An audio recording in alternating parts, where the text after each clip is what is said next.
Planujecie wakacje na Malcie i zastanawiacie się, czy Kavra Palace Resort & Spa to dobry wybór? W dzisiejszym odcinku przybliżymy Wam plusy i minusy tego hotelu. Pokażemy, jak wygląda na żywo i czy warto tu spędzić swój urlop. Oto nasza szczera recenzja. Bez ściemy, bez koloryzowania, a przede wszystkim bez sponsorowanych opinii. Zacznijmy od lokalizacji. Kavra Palace Resort & Spa znajduje się w turystycznej dzielnicy Kavra, która jest częścią Zatoki Świętego Pawła. I tutaj ważna sprawa, choć po polsku naturalnie chcielibyśmy powiedzieć Kavra, to prawidłowa wymowa nazwy tej dzielnicy oraz hotelu to Aura. Warto o tym pamiętać, zwłaszcza jeśli będziecie pytać o drogę.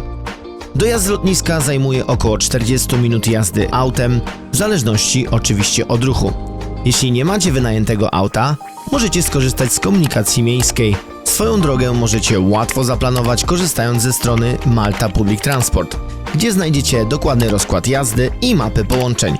Najbliższy przystanek autobusowy znajduje się tuż obok hotelu, a ceny biletów za dojazd z lotniska wahają się między 2 a 3 euro, w zależności oczywiście od pory dnia oraz roku. Alternatywą jest taksówka lub Bolt. Przejazd z lotniska do hotelu kosztuje około 25-30 euro.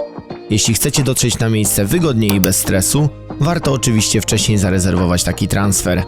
Podsumowując, hotel jest dobrze skomunikowany, a jeśli planujecie zwiedzanie wyspy, warto rozważyć tygodniowy bilet autobusowy lub wynajem samochodu, co zdecydowanie polecamy, bo Malta to tak naprawdę mały kraj, ale możecie naprawdę dużo zwiedzić. Aura Palace Resort & Spa to 4-gwiazdkowy hotel, który oferuje komfortowy pobyt na Malcie. Jest bardzo dobrze oceniany przez swoich gości. Hotel posiada ocenę 4,1 na 5 gwiazdek na Google oraz 4 na 5 gwiazdek na stronie TripAdvisor, co świadczy o wysokim standardzie obsługi oraz zadowoleniu gości. Hotel oferuje różne opcje rezerwacji, dzięki czemu każdy może dopasować swój pobyt do indywidualnych potrzeb. Zacznijmy od recepcji. Po przekroczeniu drzwi od razu widać, że hotel został całkiem niedawno odnowiony. Całość sprawia wrażenie nowoczesnej i zadbanej, a przestronna recepcja od razu robi pozytywne wrażenie.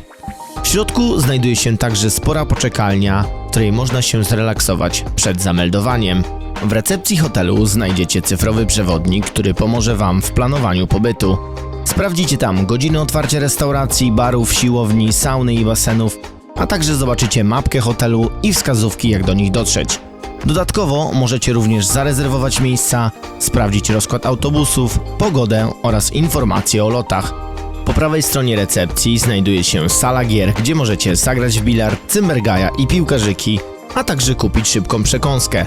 Dodatkowo dostępne są komputery z darmowym dostępem do internetu, więc jeśli potrzebujecie coś sprawdzić lub popracować, to jest to idealne miejsce. Hotel oferuje kilka rodzajów pokoi, dopasowanych do różnych potrzeb i budżetu. Do wyboru są pokoje standardowe, pokoje z widokiem na morze, przestronne pokoje rodzinne, a także bardziej luksusowe opcje jak pokoje z jacuzzi i dużym tarasem z leżakami. Idealne dla tych, którzy chcą w pełni korzystać z hotelowego relaksu. My zdecydowaliśmy się na pokój o najniższym standardzie, czyli Standard Double, ponieważ byliśmy tu w styczniu i naszym głównym celem było zwiedzanie Malty. A hotel traktowaliśmy jako opcję B, aby korzystać m.in. z jacuzzi i spa oraz innych obiektów, gdyby pogoda nam nie dopisała. Pokoje i łazienka były czyste, łóżka wygodne, a materace zapewniały komfortowy sen. Na wyposażeniu pokoju był czajnik, sejf, suszarka oraz gniazda USB, więc nie trzeba zabierać przejściówek do telefonu. Przejdźmy teraz do restauracji. Główna restauracja w hotelu nazywa się Davella. Sam wystrój był naprawdę bardzo elegancki i ładny, a w tle grała przyjemna, najczęściej włoska muzyka, która dodawała dosyć fajnej atmosfery. W restauracji znajdziecie mieszankę kuchni włoskiej, brytyjskiej i maltańskiej. Zawsze było czysto w porównaniu do innych hoteli, w których na przykład byliśmy. Tutaj obsługa naprawdę dbała o porządek. Stoliki były sprzątane dokładnie, a nie tak jak to bywa czasami w innych miejscach, gdzie na przykład tylko wycierają blat stołu, a pod spodem zostawiają resztki jedzenia.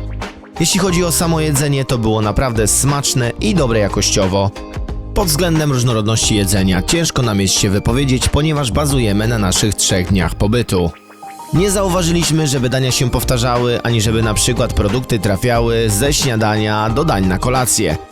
Choć oczywiście nie lubimy marnowania jedzenia, czasami niektóre hotele przesadzają z tym definitywnie, no i ten hotel zdecydowanie był na plus. Jeśli chodzi o śniadania, to raczej standardowa opcja all inclusive. Angielskie śniadania, owsianki, owoce, warzywa. Myślę, że każdy znajdzie coś dla siebie, zarówno w wersji fit, jak i tej bardziej kalorycznej.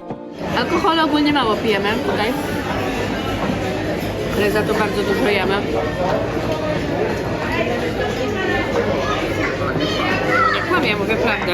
Jem pizzę w hotelu i po prostu tak dobrej pizzy, to nie wiem kiedy jadą, chyba we Włoszech.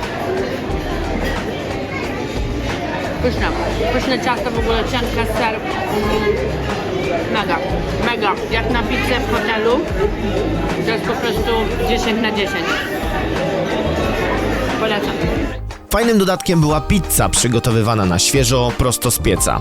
Podczas kolacji była dostępna również maszyna z lodami dla dzieci i różne desery. Ogromnym plusem było to, że nawet przy opcji halfboard można było pić alkohol, czyli piwko i wino, a także napoje gazowane. W innych hotelach często trzeba za to dodatkowo płacić, więc jeśli ktoś szuka darmowego alkoholu wieczorem, wystarczy zostać dłużej w restauracji. Powiem wam tak, jedzonko picabello. Okej, to teraz skupmy się na udogodnieniach i atrakcjach hotelowych. Hotel oferuje 3 strefy basenowe, ale zacznijmy od tej, która zrobiła na nas największe wrażenie, czyli basen na dachu. To zdecydowanie jeden z największych atutów tego hotelu. Basen na dachu to dwupoziomowa strefa tylko dla dorosłych, więc to idealne miejsce, by odpocząć w spokoju i podziwiać przepiękną panoramę Malty. Z tego miejsca można podziwiać zapierające dech w piersiach widoki na wyspę i okoliczne morze. W sezonie letnim działa tutaj również bar, więc można zamówić drinka i cieszyć się po prostu chwilą.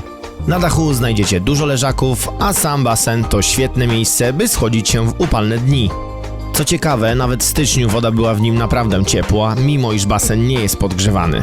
Warto również dodać, że cały taras jest dwupoziomowy, więc na pewno każdy z Was znajdzie tu dla siebie miejsce. A tak wyglądają widoczki z rooftop poolu. Przepięknie. Panorama na morze, na St. Paul's Bay. Także no powiem wam, że ten hotel naprawdę oferuje bardzo dużo za niewielkie pieniądze. Kolejną strefą basenową w hotelu jest basen kryty. Znajduje się on w strefie Wellness and Spa. To idealne miejsce na relaks, szczególnie gdy pogoda nie sprzyja kąpielom na zewnątrz. Basen jest podgrzewany, więc można z niego korzystać przez cały rok. Korzystanie ze strefy Wellness and Spa jest całkowicie darmowe, co wyróżnia ten hotel, bo w wielu innych trzeba po prostu za to dodatkowo płacić. Dodatkowym udogodnieniem są bezpłatne szafki zamykane na kod, działające podobnie jak sejfy w pokojach. Zarówno basen, jak i reszta atrakcji hotelowych są przystosowane dla osób poruszających się na wózkach. Dla chętnych dostępne są również płatne zabiegi spa, które można zamówić na miejscu. Basen kryty dostępny jest w godzinach od 9 do 13 tylko dla dorosłych, a od godziny 13 do 20 jest to strefa dostępna dla dorosłych oraz dzieci. Ostatnią strefą basenową w hotelu jest zewnętrzny basen, który jest dość mały jak na tak duży obiekt. Na zewnątrz znajdziemy również brodzik dla dzieci, a wokół basenu znajduje się dużo leżaków. Dodatkowym atutem tej strefy jest bezpośredni dostęp do morza. Jednak jak to na Malcie bywa, trudno to o piaszczystą plażę. Mimo to okolica sprzyja spacerom wzdłuż wybrzeża. Zwłaszcza, że tuż obok znajduje się bardzo długa promenada. Jeśli chodzi o rodziny z dziećmi, naszym zdaniem ta strefa nie jest dla nich najlepsza. Brodzik jest bardzo płytki, a basen dla dorosłych nie posiada żadnych dodatkowych atrakcji, takich chociażby jak zjeżdżalnie. A szkoda, bo myślę, że 2 małe zjeżdżalnie mogłyby zmienić ten hotel na świetne, rodzinne miejsce. No, a tutaj kilka ujęć z baseniku, który znajduje się na zewnątrz hotelu. Sporo miejsc leżakowych, nawet po sezonie, jak widać, jest gdzie się opalać i to piękne widoki. Dla osób, które nawet na wakacjach lubią aktywnie spędzać czas, hotel oferuje siłownię, która jest całkowicie darmowa dla wszystkich gości. To świetna opcja, jeśli chcecie zadbać o formę podczas pobytu. Na miejscu znajdziecie szeroki wybór sprzętu, w tym bieżnie i orbitreki do treningu cardio, handle i maszyny siłowe, a także strefę do rozciągania i ćwiczeń funkcjonalnych. Siłownia jest dobrze wyposażona, a obsługa chętnie służy pomocą, jeśli czegoś potrzebujecie. Będzie to idealne miejsce, aby rozpocząć dzień od solidnego treningu lub po prostu zrelaksować się po całym dniu zwiedzania. Kolejnym obiektem, który przykuł naszą uwagę, to Astrales Grand Hall, czyli główna sala rozrywkowa w hotelu, gdzie odbywają się wieczorne animacje na naprawdę wysokim poziomie. Jeśli lubicie dobrą zabawę i chcecie zobaczyć coś więcej niż standardowe hotelowe występy, to zdecydowanie warto tu zajrzeć. Animatorzy przygotowali zupełnie inny program niż te, które można zobaczyć w większości hoteli. Duże ekrany LED na scenie, profesjonalne efekty świetlne i przede wszystkim utalentowani animatorzy. Wśród nich tancerze i wokaliści, którzy tworzą show na naprawdę wysokim poziomie. Nie wiemy, jak wyglądają animacje dla dzieci, ale te dla dorosłych były świetnie dopracowane i zdecydowanie wyróżniały się na tle innych. Cały hall to przestronna, dwupoziomowa sala, która zachwyca swoją nowoczesnością i funkcjonalnością. Znajdują się w niej 2 bary, jeden na balkonach, który otwierany jest w sezonie, oraz drugi na dolnym piętrze, dostępny zarówno w ciągu dnia, jak i wieczorem. Cała sala jest odnowiona, oferuje mnóstwo stolików i wygodnych krzeseł, dzięki czemu każdy znajdzie tu miejsce dla siebie. W hotelu znajduje się również Kids Club dla najmłodszych, a dzieci od lat 4 mogą zostać pod opieką animatorów. To doskonałe miejsce oraz okazja dla dzieci do nawiązywania nowych znajomości i spędzenia czasu w kreatywny sposób, podczas gdy rodzice mogą się cieszyć chwilą relaksu. To teraz podsumujmy koszta. Nasz 3-dniowy pobyt w Kavra Palace Resort & Spa dla 2 osób, obejmujący śniadania i kolację, kosztował nas łącznie 197 funtów brytyjskich, czyli w przeliczeniu około 1000 zł. Jeśli chodzi o podsumowanie plusów i minusów, to do plusów na pewno zaliczymy czystość, ponieważ hotel był zadbany i regularnie sprzątany. Na pewno był to basen na dachu, czyli świetna opcja dla dorosłych z pięknym widokiem na morze. Darmowa strefa Wellness & Spa, ponieważ w wielu hotelach takie atrakcje są dodatkowo płatne, a tutaj macie je w cenie pobytu. Ciekawe animacje, szczególnie dla dorosłych, na wysokim poziomie z udziałem utalentowanych tancerzy i wokalistów. Jeśli chodzi o minusy, uważamy, że basen na zewnątrz był minusem, mógłby być troszeczkę większy i ciekawszy. Plac jest spory i ma naprawdę duży potencjał, więc mamy nadzieję, że w przyszłości hotel zdecyduje się na remont i doda na przykład zjeżdżalnie, które byłyby świetną atrakcją dla rodzin z dziećmi. Windy. To był chyba jeden z największych minusów. Niestety nie każdą windą można dostać się wszędzie. To może być problematyczne, zwłaszcza dla osób, które po raz pierwszy są w hotelu. Przydałyby się wydrukowane mapki z ilustracjami, jak dostać się na przykład do strefy spa, restauracji czy basenu na dachu. Obecnie taka mapka jest dostępna na stronie internetowej hotelu oraz na ekranach w recepcji, ale papierowa wersja do zabrania ułatwiłaby poruszanie się po obiekcie. Podsumowując, nasza ocena to taka solidna 4 na 5 gwiazdek. Hotel ma co prawda dużo zalet, ale kilka rzeczy mogłoby być lepiej przemyślanych.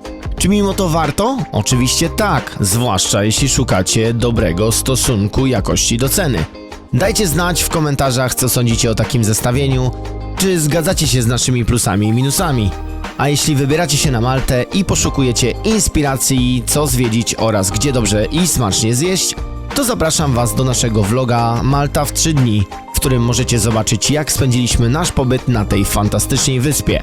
Na dziś to już wszystko. Jeśli spodobał Ci się ten materiał i chciałbyś wesprzeć nasz kanał, to zapraszam Cię do polubienia tego filmu oraz subskrybowania, aby znaleźć więcej inspiracji na podróże. Trzymajcie się, hej!